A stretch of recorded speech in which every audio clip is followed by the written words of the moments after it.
I want to make sure that I respect Whitey. Give him all my respect. Better respect Whitey. Better respect Whitey. You know, there was a time when people say, you know, fuck Whitey. Not this one. Not this particular one. Whitey. Right. Not this one Whitey right here. In fact, you don't even say that to this Whitey. Yeah, his name is Whitey. You don't even call him that. He hates that name, even though that's his name. And we're talking about Black Mass. This is a true story. This is a real guy, Whitey Bulgar. He was an FBI informant. He worked with the FBI because he did it to take down this rival Italian mafia that was going up against his turf after these guys were out the way. This guy is so fucking evil that he continued to influence the FBI in the most corrupt way possible. This guy pretty much went in and for this period almost ruined the FBI. All they did was get rid of his rival so he could take over. Yeah, he just made him stronger. He pretty much made the FBI his bitch, man. I was about to say. Like the FBI was another mob. Oh, man. Motherfucker's kind of a genius in some ways. Oh man, absolutely. It really is one of the weirdest stories that you will hear about a mobster. Now, people are going to criticize this movie. And they're going to criticize it on the principle that it's a gangster flick. You know, we've seen gangster flicks so many times all these years. There was a time it was cool. It was fun. But now we know it. What's going to happen, we're going to see the rise of the gangster. Going to come to power. Bada bing, bada boom. Going to whack a few people. And then he's going to fall. He's going to go to jail. Now, you know, like my Italian, bada bing, bada boom. Needs a little work. It needs a little work. Go back to your African. Okay. Yeah. Bada bing, bada boom. There you go. Hey, that's Italian. Hey. But Mon. Hey, come back to Italy, man. But what I think separates this from your average mob story is that this is not so much about Whitey Bulgar. And they're going to put it that way because Johnny Depp is the big name in here and he's getting a lot of press about this. But it's really about this guy, Connolly. What was this guy's name? Isn't it John Connolly? Agent John Connolly. Yeah. Agent John Connolly grew up on the streets with Whitey Bulgar, Jimmy as they call him, and loyalty goes deep. Yeah. I like the way this works out because who was this that plays him, the guy from The Gift? Joel Edgerton. Joel Edgerton. It's almost a metaphor where you cannot work with the devil. No. You lie down with dogs. You wake up with fleas. Yeah, you work with someone with eyes like that. No, I mean the guy looks fucking evil, man. Honestly, he looks like a vampire. He looks like Nosferatu. He looks more like a vampire. Johnny Depp looks more like a vampire in this movie than he did as Barnabas Collins. Oh, this guy's insane. Why would you work with anybody like the guy's not even alive? He doesn't look it. He's a ghoul. He's a ghoul. Soulless. And so it's a story about where hey, look, your best intentions be damned. You work with the devil, you will be corrupt. And as in this scene right here, we see Joel Edgerton as Agent John Connolly come in and on the best terms possible, saying the only way to get the Italian mafia is to work with a criminal. And what makes you so sure that he's gonna be a reliable source? Jimmy, his brother Billy, and me. And that is a bond that doesn't get broken. I mean, if he gives me his word, he will keep it. So we're relying on the word of criminal. Guys, if we're serious about bringing down the Italians, Jimmy is the only way. Just trust me. Those are last words you don't want to hear from somebody. Hey, trust me. I know. I couldn't get how they didn't go, get the fuck out of here. I mean, this was the dumbest fucking plan ever. You're going to work to get the mafia while working with another mafia who clearly wants to grow to get these people out the picture. Jimmy, he's small time. He's no big deal. Yeah, exactly. Nah, man. I love the performances in this movie, although I will say that the accents, They come and go. Man, like Kevin Bacon came out strong, but then later on there's some scenes where like his Boston accent it headed for the hills. man. Joel Edgerton, he never lost his, but he's just on the edge of being cartoonish. Yeah. It's a good performance, but I just want to laugh sometimes. I'm like, man, you really pouring it on pretty thick. He seems greasy. Yeah. Yeah, the way he talks through the whole thing, you know. It's like it is a cartoon. Hey, get in the car and we're gonna go whack these guys, you know. Hey, you know. And I like the way Adam Scott's in the room because Adam Scott's like I don't know what the fuck anybody's talking about. He looking at me like, what fucking accent are y'all doing? So I'm not going to try to do that. I will say that they do a great job of setting up Whitey Bulger, man. At first you're thinking, okay, this is a good idea because loyalty, yeah, that goes a long way. I mean, that's a whole part of mob stories, you know? Right. You're loyal, you're fine. Once you betray, you're buried in the ground. Yeah. With Whitey, they do such a great job at just punking the fucking audience, man. You know what I'm saying? Because he comes on, he's cool. He's so smooth, so charismatic. Well, at least you didn't like him. No, I mean, not even from the very beginning. No, I mean, don't get me wrong. Johnny Depp, fantastic performance. You know, easily the best he's done in years, if not a decade. Yeah, but I never liked this character. Oh, really? You didn't? No. Right when they got you being Whitey Bulger's bitch, they start to show you how despicable this guy is. This guy, he really is a monster. You gotta tell me that. Come on, you could do it. Come on. What's the family secret recipe? It's ground garlic, a little bit of soy. That's it? Yeah, that's it. Joel Edgerton, like, really? It was a family secret. Goop. When you had Johnny Depp do that part, he said, I thought you said it was a family secret. Did you know the whole audience were like, ooh.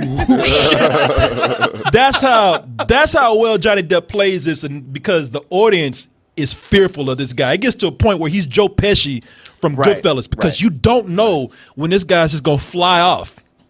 It's a recipe. No. You said to me, this is a family secret, and you gave it up to me. Boom. Don't look to John, because he's not gonna help you. He's like, nope. He's even like, man, why'd you fucking say that? Jesus Christ, we were having a good time. And if you hadn't seen the trailers, everybody thought that this guy was so fucking dead. I know. Like the audience, they were tense, man. I mean, I tell you, the power of that performance, the audience was just fucking cold. And Whitey Bulger was a crazy looking guy, and he got the makeup well. I mean, look at yeah, he looks evil there. Don't he look fucking evil right there too? Yeah, that's the thing. I mean, I don't know how much you saw, but on the closing credits, but they would show like kind of black and white photos of what the real people look like, and they nailed most of them. They did.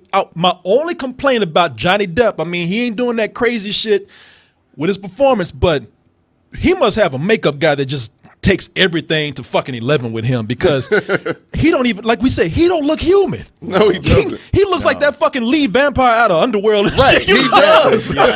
Y'all see, tell me what the difference is. It's almost like they're looking at each other like, damn, is this a mirror or what? Nah, man, Nosferatu. Brother, I found you. yeah. Hello, brother. Hello, brother. For the purpose of manipulating the audience, they really did make him look like a creature.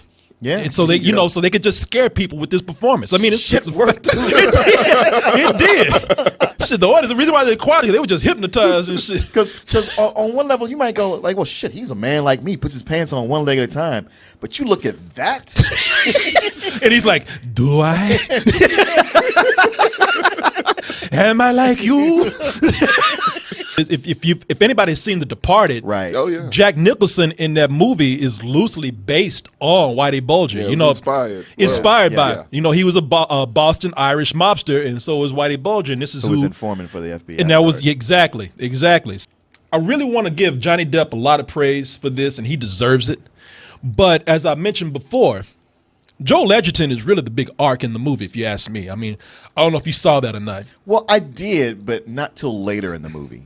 Because, not to give away too much, I mean, if you know the story, you know that he kind of brought some members of the FBI down with him. And that's because the guy was just so manipulative. And plus, like I said, that neighborhood, it was just, loyalty was the key, no matter what side of the law you were on. And of course, it's only a matter of time before Joel Edgerton starts to kind of fall in the same league as some of these really shitty people. I'm walking differently. Yeah, I think you are. Your head and your shoulders, the way you carry yourself, you're changing, John. I might be getting older, but I'm not changing. It's Jimmy Bulger that's changing you. Here we go. Ever since you locked arms with that guy, you've changed. I can see it like the nose on my face. He's bad news, John. It's not bad news. He is an informant. It's my job. You know this. I've told you this. I've known him since forever. And you certainly hold your boyhood heroes in high regard. Jimmy this, Jimmy that. He was very good to me when I was little, Marion. That's all you need to know. How was he good to you, John? Did he take you trick-or-treating? Boy, woman, I give it to a woman. They know just exactly what to say to piss you off in an argument. Oh, is that your weak spot right there? Right there? Is that it? Daddy, yeah, just poking you. Insult a man's manhood. I mean, compare him to a little boy. Oh, you take your trick-or-treating, huh? You know that makes the motherfucking man. Bitch, fuck you. That's So I'm Julian. gonna tell Whitey on you. Yeah, I'm gonna tell Whitey. Tell Whitey, tell Black. I don't give a fuck. You fucking immature motherfucker. That's Julianne Nicholson as Agent Connolly's wife. She's good. Joel Edgerton's good. It's Johnny Depp's movie because he's the biggest name. He's given the most impressive performance. He has something to prove. Sure. Everybody's like, oh shit, is this the return? Right. So they're looking forward to Johnny Depp more than Jesus right now. Oh shit, has he risen again? But everybody in this movie is great. And I mean, there's so many people in here. There's just not enough people to have a big role. So many small parts. Yeah, like Peter Sarsgaard.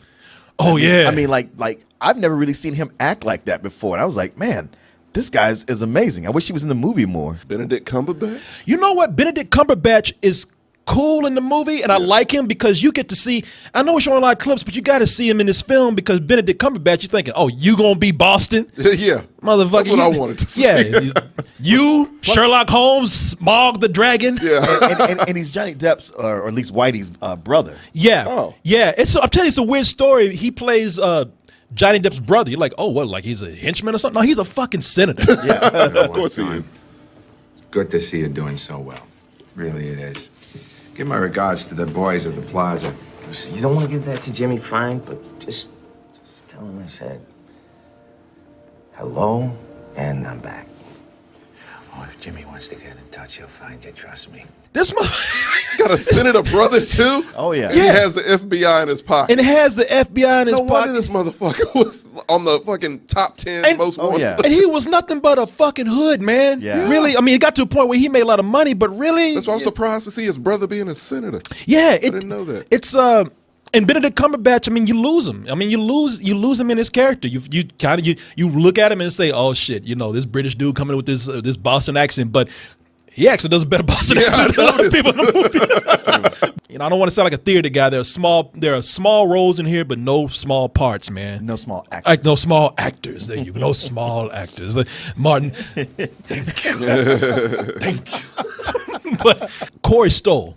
I love He's Corey doing shit Stoll. too? Barely, but God yeah, damn. yeah. No, that's the point. Like the movie's almost over, and new people keep coming. No shit. Like we're deep in the third act. God damn. He comes out of nowhere, but Wow. but it's such a big story. And he comes out of nowhere, and I really want to just show you here what part he plays because he's the guy that comes in and saying, all this shit that was going on is done. They come like really when he gets into the office. How come no one has done Whitey Bulgar? From what I hear, his criminal days are all but over. His partner and him, they gone legit. Christ, Conley. Is Whitey never using phones and careful, or is Whitey retired? I don't. I'm not in my office. These are things that I hear. I don't know if all of them are true. Do your job and find out. He got in trouble. He was Shoot out. That motherfucker came in there real confident. Hey, by the time he got his ass, you're like, I don't know. Quick. I don't know. He was here and then he was there. And It's a fascinating story. It'll make you want to go out and actually want to know more about Whitey Bulgar because And there is a really good documentary on Whitey Bulgar already out there. yeah. Did you know how he actually got caught? Yeah. Because did you know this? No, Because I sort of kind of, but I forgot. he went on the lam for a long time and got caught because his wife got a boob job and loved stray cats. That's look it up for yourself. But it's a predictable gangster flick. I mean, we have seen this all before, but it has such an enjoyable energy to it. It's a movie that moves so nice. While it's a story that is grim and you begin to hate some of these people as it goes along, I'm being that's a true story. I'm not going to really use the word fun, but damn, it's enjoyable. I mean, just to watch these actors do their thing. I mean, yeah, I hate to say it, Well, if you like gangster flicks, and it hasn't been one of those classic gangster flicks in a long time, And almost like when you watch it, you go like, oh yeah, I remember that. I remember I like that kind of thing, even though it makes you feel uncomfortable most of the time when you watch it. To me, it's a collection of great performances in a good but not great movie.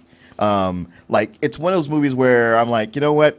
Not that he would do it because he's done it to death, but if Scorsese had directed this, it'd have been like, oh yeah, Oscar, no doubt about it. Can I ask you something? What is it about Scorsese that you think would have made this so much better? You go on a full journey where you know everybody. Like, it's not just the performances that are great, but just the plot and the way it's moving. It does so much more. I just rewatched Goodfellas just like a couple weeks ago, and you just go like, man, there's so much going on here that just takes this a level above just a straight movie.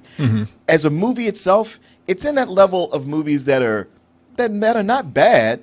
Like, say, like American Gangster, or what's another Denzel movie? Training Day. Oh no, not Training Day. A Manchurian Candidate. Okay, like those are movies you watch, and if somebody say, "Was it good?" You'd be like, "Yeah," but you know, it's like I don't have anything bad to say about it, and yet there's nothing there that stands out that makes me want to see it again.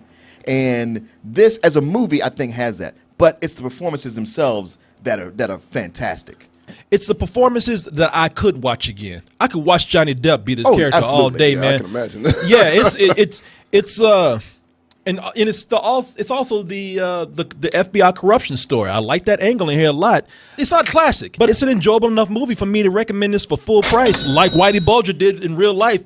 He will manipulate your ass, and you will be along for that ride. You damn right. Look at those eyes, man. They just paralyze you. Like I said, from scene one, I did not care for him at all, but he is a fascinating character just to watch. He commands every scene, not through so much charisma, but just through fear. Yeah, it's just like every scene was just that feeling like, what's he gonna do next? Even somebody was saying like, man, fuck you. Like the minute they say that, you go, oh, why did you do that? Are you stupid? and you feel even more nervous when he goes like, nah, man, it's all right. It's like, okay, that tells me right there. It's all right. I give it a low full price. Okay. Oh, okay. All right. Yeah. I was expecting like a matinee or something. No. I mean, honestly, there was a time in the middle where it got toward matinee because it's a bit long, but the way it wraps up pretty good. Yeah, it does. It really does. Yeah. Spoiler: you going in to find out what black mass means? You ain't gonna find out, man. You gonna walk out. Yeah, you gonna walk out just as stupid as you went in because they didn't say at all what black mass means. I've been looking on the internet all fucking day. They didn't say. They didn't leave a clue. I don't even think there's any black people in this movie. No, hell it's no. Boston, so it's black massless, as a matter of fact. Shit, that's Johnny Depp. Hey, what does shit mean? Like, shit, I don't know. Oh wait, there are two. I just remembered. Oh, hey, look at that. We got white mass coming in right there. Oh, fuck you too, but don't be like that. How you doing? All right.